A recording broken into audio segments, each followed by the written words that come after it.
జడ్చర్ల శాసనసభ్యులు అనిరుద్ రెడ్డి గారు బాలానగర్లోని 118 survey number నందు గవర్నమెంట్ ల్యాండ్ అని కొందరిని మభ్యపెట్టడం జరిగింది.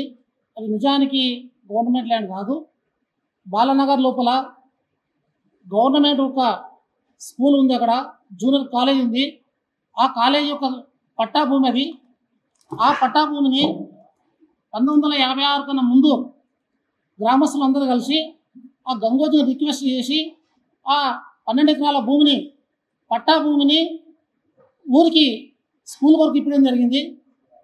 స్కూల్కి ఇప్పిస్తూ 118 సర్వే నెంబర్ ఉన్నటువంటి 27 ఎకరాల 29 గుంటల భూమిని కాసు వేసుకోవడానికి అప్పుడున్న గ్రామ పెద్దలు ఆ యొక్క 27 ఎకరాల 29 గుంటల భూమిని గంగోజీ పేరు మీద 1956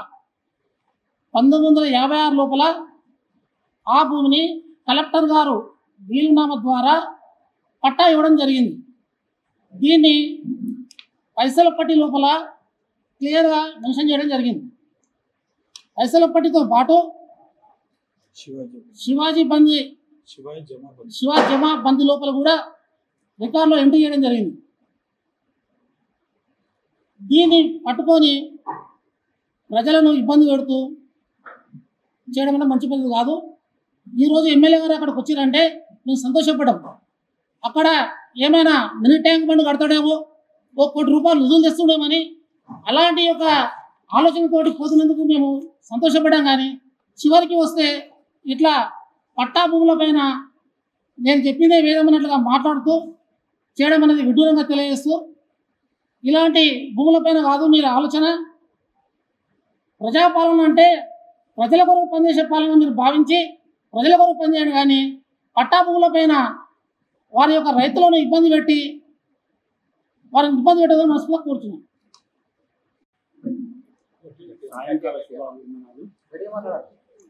మీడియా మిత్రులందరికీ నమస్కారాలు. ఈరోజు గౌరవనీయులు జడ్చర్ల ఎమ్మెల్యే జనంపల్లి అనిరుద్ రెడ్డి గారు బాలానగర్లోని 118 సర్వే నెంబర్ పైన ఆరోపణలు చేస్తున్నటువంటి శేఖర్ రెడ్డి అని చెప్తున్నటువంటి వ్యక్తిని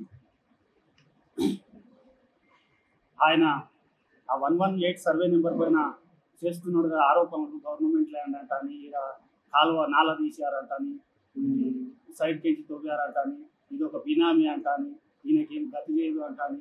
నేను ఆయనలాక తాతల తండ్రుల ఆస్తుల మీద బతకలేదు, అత్తమామల ఆస్తుల మీద బతకలేదు. నేను చిన్నప్పటి నుంచి కష్టపడి పైకి వచ్చినాను. అంటే కష్టం చేసుకొని బతికేటోళ్లకు బిజినెస్ చేసుకోవడానికి అవకాశాలు ఉందో మన తెలంగాణ రాష్ట్రంలో. ఇదే రేవంత్ రెడ్డి గారు మన గౌరవనీయులు మన తెలంగాణ రాష్ట్ర ముఖ్యమంత్రి వర్యులు చిన్న చిన్న మెట్టు ఎక్కుకుంటూనే పోయి ఈరోజు సీఎం హోదాలో ఉన్నాడు.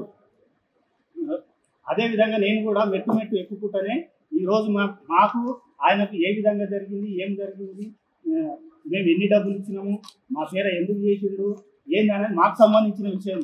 ఈయన ఎవరండి? మాటికి ముందు బినామీ బినామీ బినామీ. మేమంత గతి లేని వాళ్ళమా? ఈ విధంగా నన్ను కించపరచడము, ఈ విధంగా మాట్లాడడం మంచిది కాదని మీడియా మిత్రుల ద్వారా నేను హెచ్చరిస్తున్నాను. ఇది మళ్ళీ రిపీట్ అయితే బాగుండదని కూడా నేను పరువు నష్టం దావా కింద కేసు వేసి ఆయన కోర్టు పీడిస్తా.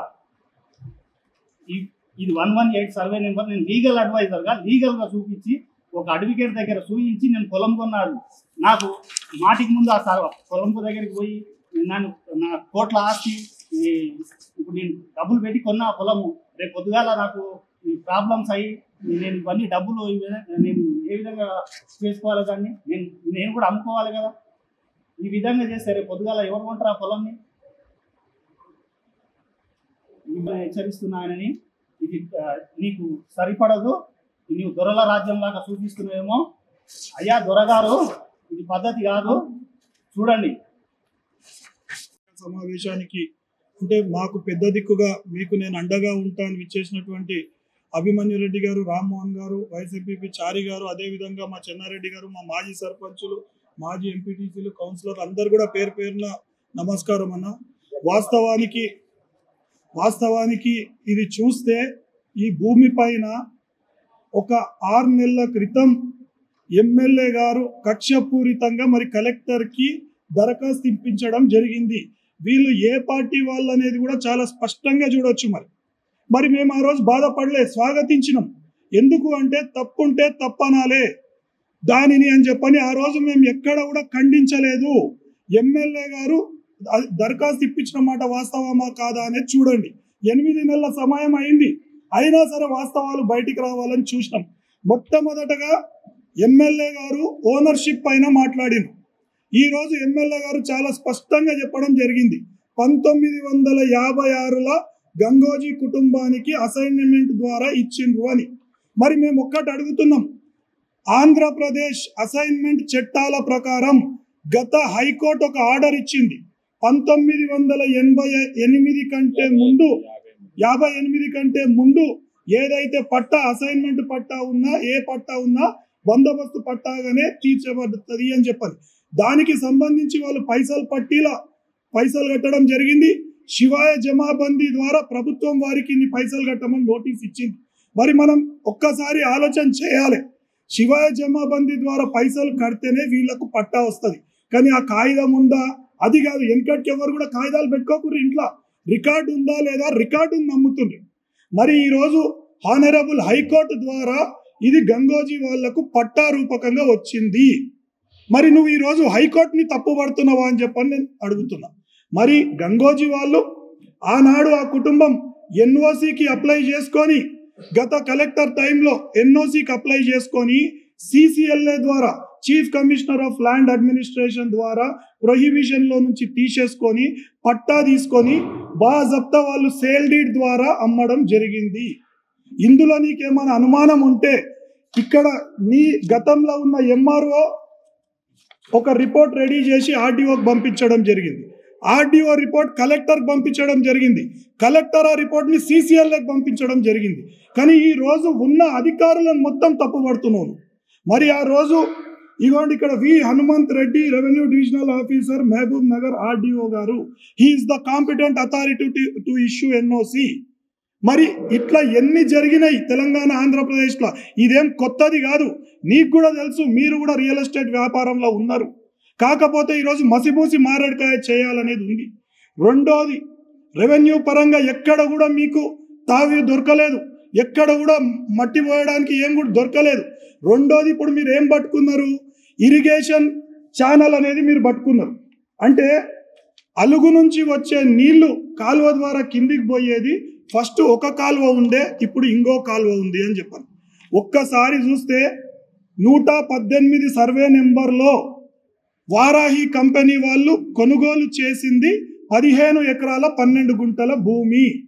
డ్యామేజ్ అయితే మళ్ళా ఎన్ఓసికి అప్లై చేసుకున్నప్పుడు ఇరిగేషన్ వాళ్ళు కొన్ని షరతులు పెట్టడం జరిగింది. నువ్వు కూడా ఒక సివిల్ ఇంజనీర్గా చదువుకున్నావు, మరి ఇరిగేషన్ కెనాల్ ఏ విధంగా రూపకల్పన చేస్తారనేది తెలియదా అని చెప్పని అడుగుతున్నా. ఈరోజు అలుగు 100 మీటర్ల అలుగు, 100 మీటర్ల అలుగుని 60 మీటర్లు 40 మీటర్లుగా డివైడ్ చేసి ఆ వచ్చే డిశ్చార్జ్ని క్యాలిక్యులేట్ చేసి ముందలున్న కెనాల్ విడ్త్ ఎంత ఉండాలి, డెప్త్ ఎంత ఉండాలి అని చెప్పని ఇస్తారు. మరి మీ అందరికీ కూడా చూపిస్తా నేను.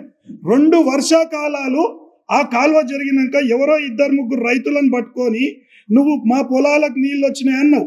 మరి మేమేం చూపిస్తున్నాము, ఆ కాలువ గుంట పోయిన నీటి వర్ధను, మీకు ఆ కాలువ నుంచి పోయిన నీటి వర్ధను చూపిస్తున్నాం. అంటే ఒక చుక్క నీరు కూడా పక్క పొలాలకు ఎక్కకుండా 2 వర్షాకాలాలు కూడా పోయినాయి. అంటే అదే ప్రధానమైన కాలువ. ప్రధానమైన కాలువ అని చెప్పడానికి ఆధారం ఏందన్నా, తెలంగాణలో ఒక విలేజ్ మ్యాప్ ఉంటుంది. ఊరి నక్షల ఏ విధంగా ఉందో ఈరోజు ఆ కాలువ ఆ విధంగా ఉందా లేదా అది చూసుకో చాలు. కానీ గతంలో అక్కడి నుంచి కొందరు దొంగతనంగా మట్టి తీసుకుపోయిన దాఖలాలు ఉన్నాయి. ఆ మట్టి తీసుకుపోయిన తర్వాత కొత్తగా ఒక ఒర్రె ఫామ్ అయింది. అది గూగుల్ మ్యాప్లో కనిపిస్తుంది. మేమేమంటున్నాం, గూగుల్ మ్యాప్లో స్పష్టంగా కనిపిస్తుంది, తప్పులేదు. మేము కూడా గూగుల్ మ్యాప్స్ తీసినాం. అయితే నువ్వు విలేజ్ మ్యాప్కి గూగుల్ మ్యాప్స్కి ఏది టాలీ అయింది అది చూడు. కానీ వర్షాల ద్వారా ఒక దగ్గర మట్టి తీసినప్పుడు ఒర్రె కోసుకపోయిన దాన్ని పట్టించుకోవద్దు. ఇంకోటి, పట్టా పొలంలో ఉన్న కాలువకు ఇరిగేషన్ వాళ్ళు ఎంత భూమి కావాలని అన్నారు ఎన్ఓసి ఇవ్వడానికి, ఎకరా 34 గుంటలు మాకు కావాలని చెప్పని ఇరిగేషన్ వాళ్ళు అడగడం జరిగింది. ఎన్ఓసి కొరకు. మరి మేము దాన్ని ఎంత వదిలిపెట్టినాం? 2 ఎకరాల 7 గుంటలు 15 ఎకరాల 12 గుంటలు రిజిస్ట్రేషన్ అయితే ఈరోజు లేఅవుట్కి అప్లై చేసింది ఎన్ని ఎకరాలు? 13 ఎకరాలు మాత్రమే లేఅవుట్కి అప్లై చేయడం జరిగింది. మరి కలెక్టర్ గారు ఆ రోజు చెప్పిండ్రు క్లియర్గా ఏమని, ఇరిగేషన్ వాళ్లకు ఎంత భూమి వదిలిపెడుతున్నారు అనే సందర్భంలో చెప్పిండ్రు. అన్నప్పుడు